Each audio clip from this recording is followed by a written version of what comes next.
Eu quero dizer que eu estou muito contente de estar aqui e eu agradeço o convite feito pela professora Guida. Eu acho que esse evento é muito interessante e, sobretudo, muito oportuno, porque, de uma forma geral, nós sempre comemoramos muito, né? Quer dizer, aqui no Brasil é uma coisa bacana que a gente é um povo que comemora bastante coisa. Mas, do ponto de vista musical, nem sempre a gente está atento para comemorar determinadas coisas. E no caso de Kohlreuter, que é um personagem importante no Brasil, na cultura brasileira e também fora, porque ele desenvolveu um trabalho fora do Brasil durante algum tempo, e ele é nascido na Alemanha, nasceu na Alemanha, é muito oportuno que a gente comemore Kohlreuter. Agora, o que eu optei por fazer hoje é, claro, uma comemoração, se encaixa neste evento comemorativo chamado Semana Kohlreuter, concebida pela professora Guida e com a participação de tantos colegas e profissionais. Mas, ao mesmo tempo, eu acho também sempre muito útil para nós, que somos músicos, artistas, educadores, ou estamos no caminho de buscar se tornar progressivamente pessoas de atuação social com algum tipo de especificação. Eu acho importante que a gente encontre no trabalho de alguém que já passou, de certa forma, que não está mais presente, vivo entre nós, mas que a gente não tenha ele como um exemplo, mas que a gente possa tirar algumas lições do percurso que ele realizou, de maneira que a nossa própria vida seja construída com base nessas contribuições que cada uma das pessoas que nos antecederam legam para nós, para a nossa geração. A geração que vem depois pode aproveitar e dar um passo adiante, e dessa maneira a gente imaginar que a nossa cultura, sendo sempre cultura viva, se move em direção a um certo aprimoramento, não é? Então, o que eu escolhi tratar hoje com vocês é uma coisa muito factual. Eu vou ler o texto, porque eu escrevi o texto, acho que, senão acho que eu perderia algumas coisas que eu achei interessante e que eu registrei no papel, mas eu acho que é um tema muito útil na vida de todos nós. Pelo menos eu espero que seja assim. Pelo menos foi essa a minha intenção. Então, antes de falar exatamente da figura do Kohlreuter, da pessoa que ele fez, o dia que ele nasceu, aonde ele nasceu, quantas músicas ele publicou ou interpretou, não que isso não seja relevante, mas a minha escolha foi no sentido de pegar algo no trabalho, no percurso de Kohlreuter, que possa ter uma serventia, que possa ter uma utilidade real na nossa vida. Então, o tema é o espírito criador. Kohlreuter fez um texto, em 1984, ele foi editado. Eu acabei editando esse texto no âmbito de uma revista. Ele era um texto manuscrito que o Kohlreuter utilizava em palestras e adaptava um pouco esse texto na inauguração, por exemplo, dos cursos que ele deu em São Paulo, na Faculdade Santa Marcelina. Depois ele utilizou isso em palestras abertas. Então ele sempre retocava um pouco esse texto, assim como outros, o que é natural. Ele adaptava um pouco o texto para o tipo de público com quem ele ia conviver naquele momento e com base no âmbito daquele evento. Se era uma palestra pura e simplesmente, se era uma aula inaugural, se era a inauguração de um curso ou se era uma conversa entre pares ou alunos. Esse texto, a primeira data que eu encontrei dele foi de 1984. Portanto, Kohlreuter nasceu em 1915. Vocês imaginam quantos anos ele tinha, mais ou menos, por essa época? Dou-lhe uma, dou-lhe duas, dou-lhe três. Não acredito, ninguém. Vocês estão ruins. Olha lá, gente, 84, 1915. Quanto? Eu não ouvi? Pronto. 69 para ser preciso. Muito bem. Então, é uma pessoa madura, na verdade, que escreve esse texto, e uma pessoa madura não apenas pela idade, mas pelo percurso que ele realizou. Então, eu peguei desse texto que se chama O Ensino Pré-Figurativo, o espírito criador e o ensino pré-figurativo, e eu vou falar um pouco das ideias disso, mas eu vou associar com o percurso do Kölreuter enquanto compositor.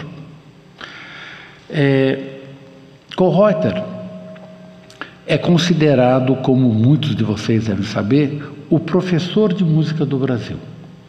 Então ele acabou se tornando, assim como Mário de Andrade é considerado o papa do modernismo do Brasil, Kölreuter é considerado o professor de música do Brasil. Sobretudo porque ele teve uma ação continuada enquanto um professor há muito tempo e porque ele se dispôs a viajar, a circular pelo país. Ele teve no início, ele chegou em final de 1937, novembro de 37, ele chegou no Brasil, e já em 38 ele começa a trabalhar. E o chegar no Brasil significa chegar no Rio de Janeiro. Rio de Janeiro vai ser o quartel-general dele, e a partir daí ele desenvolve ações no Rio de Janeiro. Ele vem para Minas Gerais em 1940, dá um curso de interpretação lá no Conservatório de Música. Ele vai também para Bahia, ele vai para todo o norte, até o Amazonas, junto com um pianista chamado Egídio Castro Silva, que é uma pessoa muito interessante e lamentavelmente ainda muito pouco conhecida. Ele vai para a parte sul do Brasil, sudeste e sul, vai Paraná e vai Rio Grande do Sul. Então, isto tudo acabou dando a ele o título do professor de música do Brasil, porque ele teve alunos no Brasil inteiro. Mas teve uma outra faceta do Kölreuter que é muito importante e que todos nós sabemos também, e ela é visível, mas normalmente o professor acaba levando à frente dessa outra faceta, que é a faceta mestre. Ele não foi apenas um professor. Ele ensinou música, ele ensinou harmonia, contraponto, deu aulas de apreciação musical, estética da música do século XX, análise, enfim. Ele foi um professor de composição fundamentalmente trabalhando com as diferentes, digamos, disciplinas diretamente afetas à questão da composição. Mas, ao mesmo tempo, ele foi o mestre. Ele foi a pessoa que, de alguma maneira, promoveu nos seus alunos um tipo de crescimento, que não foi apenas o crescimento técnico, que é naturalmente aquilo que é buscado normalmente por um professor de qualquer área, de qualquer disciplina. Em 1946, no programa de rádio do dia 9 de março de 1946, ele nasceu em 15, quantos anos ele tinha mesmo? 31. Bom, você não chegou a falar, mas eu sei que você pensou. Em 1939, esse é o locutor do programa que foi ao ar no dia 9 de março de 1946, às 22 horas, na rádio do Ministério da Educação e Saúde. Em 1939, Kölreuter formou o grupo Música Viva, bem como uma revista de mesmo nome, batalhando constantemente pela introdução e melhor compreensão da música contemporânea no Brasil. Deve-se a ele a formação espiritual e profissional de muitos compositores, de vários compositores brasileiros. Então é interessante porque esse programa ele era realizado pelo Kölreuter, ele era concebido por Kölreuter e nessa época também, que é muito pouco dito, pela sua segunda esposa chamada Geni Marcondes, e isso é interessante para nós homens sempre lembrarmos que a gente tem uma dívida bastante grande com as mulheres, não é? E no caso das musicistas, a gente tem muito ainda a estudar, a trabalhar e enxergar o papel mais determinante que elas tiveram na vida musical brasileira. Desde 1946, portanto, a gente já vê essa preocupação de Kölreuter ao implantar uma música viva, de trazer mais vida para a música e também de levar mais vida para os músicos. Então o trabalho dele não é apenas ampliar o que se entende por música, ampliar as fronteiras da definição ou do fato musical em si, mas é também de propiciar uma ampliação de fronteira para o próprio músico na sua visão de mundo. Porque nada serve se ter músicas, digamos, mais contemporâneas, mais diversificadas, músicas de outras culturas do planeta, se aquele que escuta essas músicas está ainda procurando melodia tradicional, está ainda procurando dois planos, está ainda procurando harmonia e encadeamento clássico, porque ele não vai encontrar isso na música da Índia, do Japão, ou dos índios caipós, ou etc, etc, etc. Então, junto com o fato, com a ampliação das fronteiras de concepções e definições do fato musical, houve também um trabalho sobre a pessoa. E o trabalho sobre a pessoa é justamente onde incide a utilização deste conceito que o Kölreuter utiliza de espírito criador. Então, assim, o que seria esse espírito criador? Quer dizer, pensem, como que é possível alguém, nós, de alguma maneira promovermos no outro um entendimento maior de si e da música, sem passar necessariamente pelas questões técnicas? Foi esse o desafio que ele teve. Então, uma música viva significa uma música em movimento. Mas uma música em movimento só pode ser apreendida em seu movimento se aquele que a escuta também está em movimento. E esse foi o grande desafio. Há muitos anos, esse texto que o Kölreuter escreveu veio progressivamente a substituir falas que ele tinha no primeiro período que ele esteve entre nós, que foi o primeiro período da música viva. Na verdade, foi o período que se fechou no final de 1950, quando teve o lançamento da Carta Aberta de Músicos e Críticos do Brasil. Eu não sei se vocês se lembram disso, foi um fato muito marcante. E Kölreuter, neste momento, até este momento, utilizava nos documentos produzidos pelo Música Viva, nas suas palestras, falas, entrevistas, a expressão de combater. Nós combateremos as questões primeiras do ambiente musical que limitam o desenvolvimento da música contemporânea. Nós combateremos a inércia que ainda está vigente nos ambientes, nós, e por aí vai. Portanto, um discurso bastante politizado e muito pouco espiritualizado de alguma maneira, muito pouco filosófico, muito mais ideológico do que filosófico. E o que a gente vai ver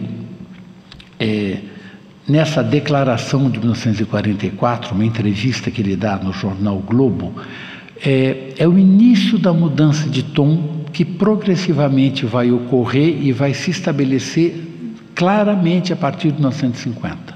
Nessa entrevista ele diz: o compositor moderno participa, como qualquer outro cidadão, dos grandes problemas do povo e da humanidade. Por isso, penso não ser bastante ao jovem artista preocupar-se unicamente com a sua arte e o seu instrumento, mas sim que o jovem artista deva conhecer a literatura, as artes plásticas, as ciências sociais, a filosofia, a política e etc., para poder colaborar ativamente na formação do espírito do povo e da humanidade. Porque são os artistas criadores, os arquitetos do espírito humano. No final dessa frase, os artistas criadores são os arquitetos do espírito humano, fica evidente a referência que ele faz à criação e ao cultivo do espírito, dessa ideia de um espírito criador, de um espírito fértil, de um espírito que move as pessoas. Embora espírito humano também aqui possa se associar a uma expressão genérica, ele vai passar progressivamente a adquirir um significado cada vez mais próximo ao espírito criador nas falas seguintes. Mas boa parte das produções, das músicas que Kölreuter compõe, a partir de um dado momento, me chamaram a atenção pela mudança radical de títulos. Então, o que eu vou falar hoje, rapidinho com vocês, é o que seria, ou como que emerge esse espírito criador que Kölreuter nunca chegou a definir, dois pontos, espírito criador como ele fazia com tudo. Ele definia o que era harmonia, o que era contraponto, o que era planimetria, enfim, todos os conceitos valiosos que ele utilizava, ele os definia de uma forma, às vezes até excessivamente didática, mas ele nunca fez menção clara ao que pudesse ser o espírito criador. Eu achei que então poderia ser interessante pegar através das obras dele. Mas, como eu convivi com Kölreuter facilmente uns 10 anos com muita intensidade, praticamente toda semana, numa das entrevistas que eu fiz com ele, um dia eu perguntei de onde que ele tinha aprendido aquilo que era essencial para ele. Essas questões que a gente pode fazer, que são sempre um pouco indiscretas, são questões muito fáceis de serem feitas, mas questões em geral muito difíceis de serem respondidas. Com quem, como, quando, de que maneira eu aprendi aquilo que para mim é mais valioso? Kölreuter me respondeu: o que eu sei, eu aprendi basicamente de duas maneiras, isto é, meus dois maiores aprendizados em toda a vida foram Scherchen, meu professor de música e mestre, e também as viagens que realizei. Apenas isso. Tudo o que sei, eu aprendi dessas duas maneiras. E Scherchen é esta pessoa aqui. Isso aparece aí para vocês? É ele aqui, ó. Este é o Scherchen, este é o Kölreuter, e esta daqui, eu pensei que pudesse ser a noiva de Kölreuter, eu nunca consegui identificar. Mas ele tinha uma noiva judia com a qual ele veio para o Brasil e logo depois ela veio. Mas este é o Scherchen. E aqui está claramente entronado Scherchen e Kölreuter olhando para o mestre. Scherchen, como vocês sabem, ele foi um regente, ele foi o responsável por primeiras audições mundiais de peças de Guerra Peixe, Dionis Catunda, mas de Schoenberg, de Weber, Dalla Piccola, Luigi Nono, Bruno Maderna e etc. Ou seja, ele foi, na sua época, a pessoa que estava um pouco adiante daquilo que se fazia no seu tempo, mas ele foi, sobretudo, mestre, porque foi ele quem cunhou originalmente a expressão música viva, que Kölreuter vai trazer para o Brasil. Foi ele que montou uma orquestra chamada Música Viva em 1937 e que, quando a Alemanha invade, a Alemanha nazista invade a Áustria em março de 1938, ele tem que abandonar, fugir, porque a música moderna passa a ser combatida e vai buscar a Suíça e depois a Itália como país de residência. Mas Kölreuter, que vem para o Brasil em novembro de 1937, como eu disse, ele traz o conceito música viva, ele traz o desejo de criar aqui um movimento que pudesse ser musical e novo, original, contemporâneo, mas igualmente trazer a força do carisma e da liderança pessoal que Scherchen tinha sobre todos os seus alunos. Em 1942 é a primeira referência que eu encontrei de Kölreuter num interesse com a cultura oriental, que depois vai se materializar, como já vou lá para vocês, em 1960 e até 74. Em 1942 ele compõe uma música chamada Haikai. Mas esses haikais, na verdade, ele dedicou ao Juan Carlos Paz, mas não trazem em si nada, digamos, que explicite o que pudesse ser esse desejo de contribuir a um aprimoramento ou desenvolvimento da pessoa humana. Vai ser apenas a partir de 1964, quando ele vai para Índia, Nova Delhi.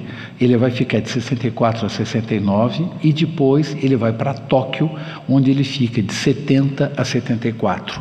E nesses dois países ele vai dirigir o Instituto Cultural da República Alemã, o Instituto Goethe, nos dois países. E vai ser nesse momento que a gente vai ver uma transformação, a partir deste momento, nas composições de Kölreuter, e que vão portar títulos que, a meu ver, são profundamente reveladores de um tipo de aprendizado que a pessoa Kölreuter passa a ter.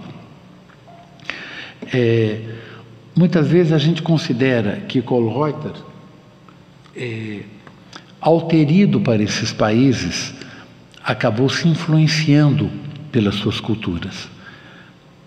Eu tenho pensado exatamente o contrário, que Kölreuter, preocupado em realizar um trabalho de porte musical e humano, acabou escolhendo para se candidatar a postos de direção do Instituto Goethe, justamente nos países de maior tradição filosófica, espiritual e igualmente estética, artística e musical, como são Índia e Japão.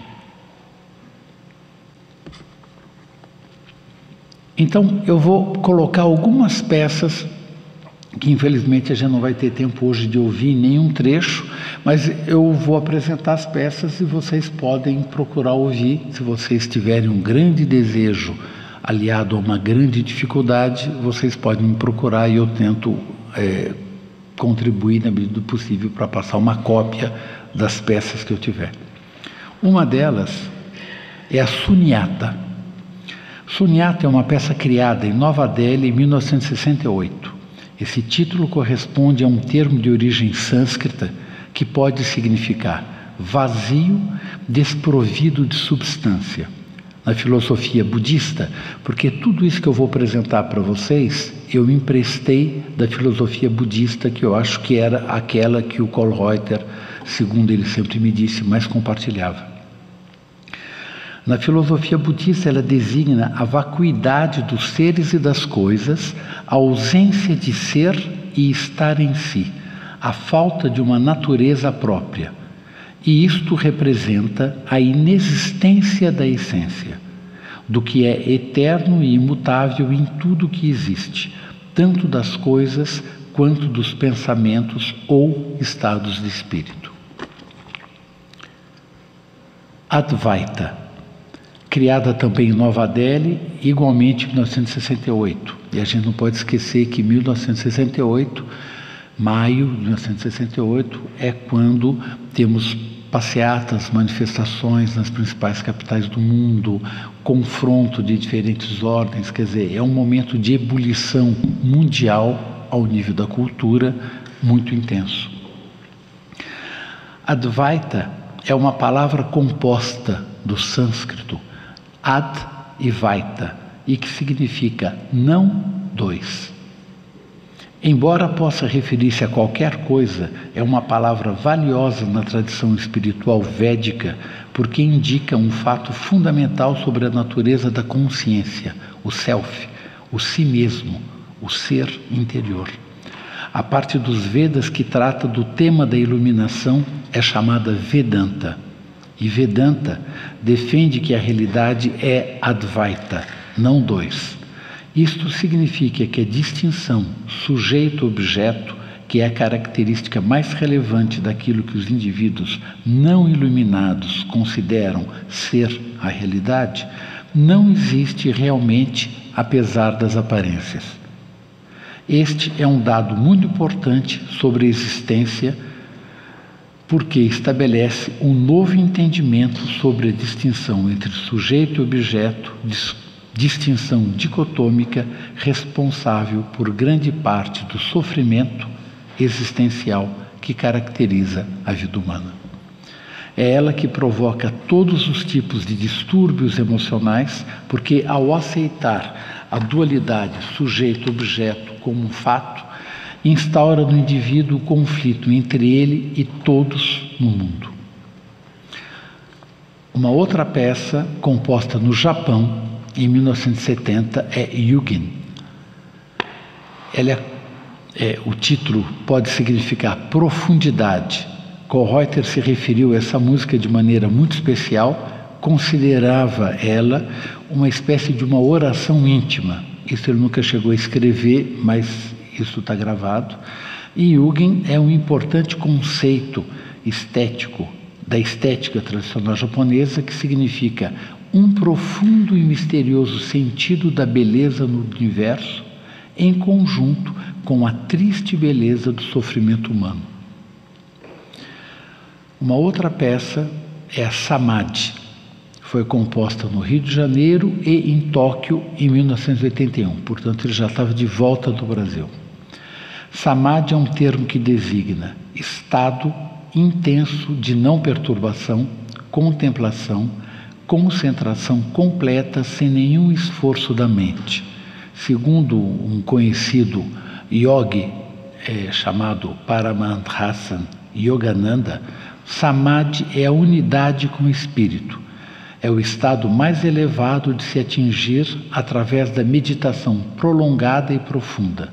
É a expansão da alma do espírito. Dessa forma, existe diante de uma meditação prolongada e profunda, o que se visa é uma unificação da pessoa que medita, a meditação e o objeto da meditação, tornando-os um.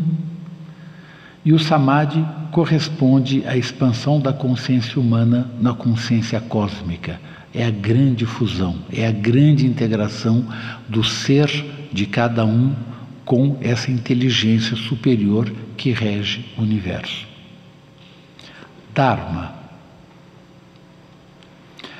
foi composta inteiramente no Rio de Janeiro, já em 1992. E ela tem por título um termo polimorfo de grande significado na filosofia e na religião indianas. Proveniente do sânscrito, significa lei do universo, verdade. Conforme seja o contexto, a sua definição pode adquirir muitos outros sentidos ainda, como, por exemplo, lei, regra, norma ou dever, ou ainda essência ou verdade eterna, bem como justiça, virtude ou bem.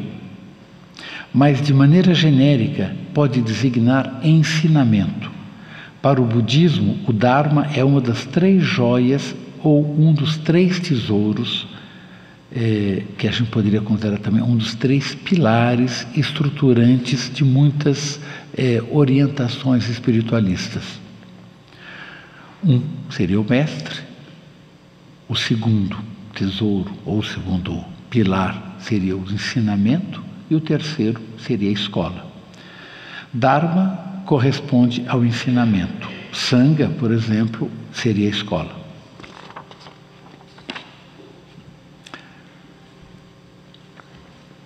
E meu último exemplo aqui de peça é a Pantarrei.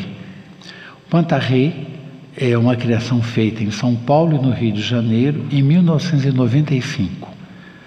E Pantarrei significa, no grego antigo, tudo flui. É um conceito cuja primeira formulação é atribuída ao filósofo pré-socrático Heráclito, aquele do não se banha 2 vezes da mesma maneira no mesmo rio. A expressão sintetiza o pensamento de um mundo em constante movimento, daí Kallreuter ter inscrito na partitura dessa música a seguinte inscrição: num mundo onde tudo flui, aquilo que não se renova, aquilo que não se movimenta, que não se atualiza, constitui um obstáculo, um estorvo.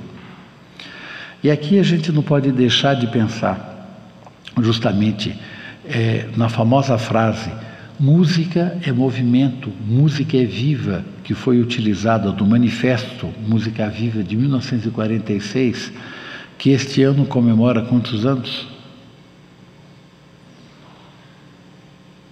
1946?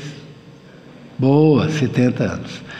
Então, neste ano nós estamos comemorando 70 anos do Manifesto 1946 e neste manifesto que eu recomendo vivamente a leitura, porque ele tem ainda muita atualidade para todos nós, Uma das frases, tipo terceiro parágrafo, é: música é movimento, música é vida. As músicas de Kölreuter, como toda e qualquer música, foram músicas para serem escutadas, foram feitas para serem ouvidas, compreendidas e apreendidas através da sensibilidade, mas também de instâncias do nosso entendimento, que não são apenas o do mental racional.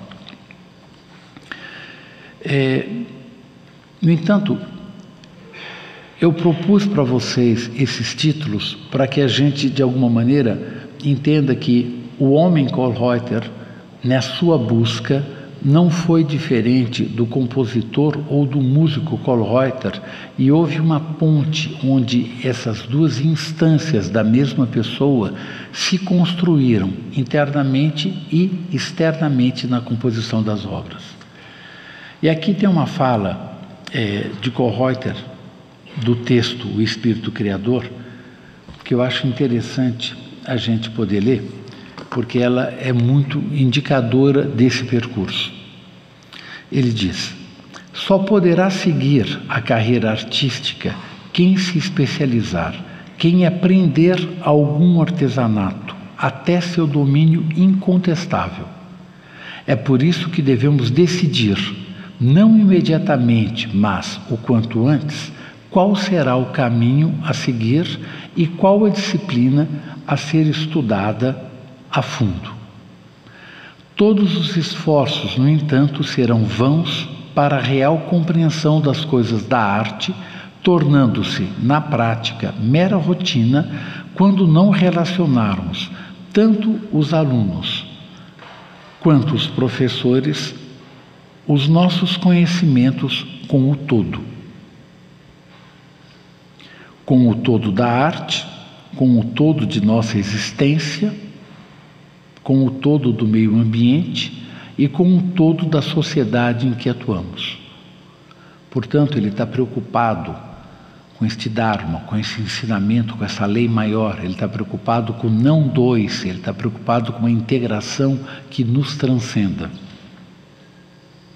Pois é, continuando, é esse todo que nos estimula, que como germe vive em nós desde o princípio, o todo que é a vida espiritual, o Espírito Criador propriamente dito. Mas é necessário que esse todo, acrescento, que representa a essência da vida espiritual, seja vivenciado por cada um de nós na prática e não apenas na ideia e no pensamento. E vivenciar isso na prática, evitando projeções, enganos e ilusões, demanda também reflexão e questionamento. Por isso, a meu ver, Kölreuter insistiu tanto durante tanto tempo. Não acredite no que você vê, no que você lê, naquilo que eu digo, nem mesmo naquilo que você acha ou pensa. O que Kölreuter quer transmitir aqui, ao meu ver, é que nenhum caminho de crescimento é possível se cada um de nós não desvestirmos as nossas crenças pessoais, os subpersonagens que cada um de nós representa no cotidiano, deixando de lado os nossos a priores e, sobretudo, abdicando dos automatismos que agem cotidianamente no nosso fazer pessoal, no nosso fazer profissional. Nós falamos ainda muito pouco disso. E mesmo quando a gente se refere ao papel e, sobretudo, à função do educador musical, a gente ainda muito pouco leva isso como um atributo, como uma das tarefas que seria talvez interessante de serem perseguidas, e não apenas ensinar a música, apesar da sua importância. E aqui me parece valioso entender o papel fundamental da observação, para que a gente possa então ter condição de saber quais são esses automatismos que agem em nós, como que nós reagimos e por que nós reagimos de determinadas maneiras frente a certas circunstâncias, pessoas, atitudes, fatos. A observação na qualidade de instaurar um processo de enxergar com menos identificação quem somos enquanto somos. Quem somos enquanto fazemos, agimos de qualquer maneira. Daí, não acredite no que você vê, não acredite no que você escuta, não acredite no que você pensa, nem naquilo que os outros dizem ver, escutar e pensar. Ao invés disso, observe-se. Construa percepções e entendimentos próprios do que são as pessoas, as coisas, os fatos e os fenômenos ao seu redor, apoiando-se em suas próprias observações. Observe sem críticas nem julgamentos, com recuo sobre o que observa, situando-se num ponto de vista justo e sincero. Observe tudo e você mesmo, tornando-se tanto o ator consciente quanto a testemunha imparcial da sua própria vida. E, entre tantos, não acredite que seriam possíveis de serem colocados nessa simples frase reiterada por Kölreuter ao longo de anos. Eu penso que, para fechar o nosso encontro, eu me permitiria acrescentar alguns mais específicos para que isso fique claro para todos nós. Não acredite em receitas fáceis para compor, analisar, ensinar ou interpretar música. Não acredite nos falsos mestres nem nos falsos ensinamentos. Não acredite... eu poderia ser simpático, né? Não acredite na arte nem nos artistas ou estudiosos que se proclamam superiores, eleitos ou realizados. Não acredite naqueles que pedem... Eu fiz alguma... É aqui, né? É aqui, ó. Não acredite naqueles que pedem obediência absoluta a eles mesmos ou àqueles que os secundam ou estão à sua volta. Não acredite naqueles que criticam, censuram ou proíbem você de, por exemplo, escutar as músicas que deseja. Não acredite naqueles que menosprezam caminhos diferentes daquele que ele próprio escolheu. Não acredite naqueles que somente reconhecem como válidas e verdadeiras as suas próprias escolhas pessoais. Não acredite naqueles que criticam em excesso, que julgam e que condenam. Não acredite em todos aqueles que não têm humor. Não acredite naqueles que separam os princípios e as pessoas entre bons e maus. Não acredite naqueles que dizem já ter compreendido tudo e não ter mais nada o que aprender com ninguém. Não acredite, finalmente, em alguém que lhe peça para acreditar, ao invés de promover a compreensão e a motivar você a verificar tudo na prática por si próprio, observando. Em síntese e em coro com Kölreuter, não acredite em nada do que você ouve, lê ou vê e não acredite nem mesmo no que você pensa. Pergunte-se sempre por quê. E, se possível, com algum silêncio. E o que vocês estão vendo no fundo é uma tantra desenhada, é uma aquarela pintada pela Jenny Marcondes, que foi aquela que eu apresentei no início para vocês. Gente, eu encerro aqui. Eu espero que vocês não tenham se cansado e eu espero que pelo menos alguma das coisas que eu busquei compartilhar com vocês possa fazer sentido, como eu disse, seja na vida profissional, seja na vida pessoal de vocês, porque certamente já chegou o tempo de a gente poder integrar a nossa vida pessoal, nosso trabalho interno, nosso desenvolvimento pessoal com aquilo que a gente busca fazer com excelência na nossa vida profissional. Boa noite. Bom concerto.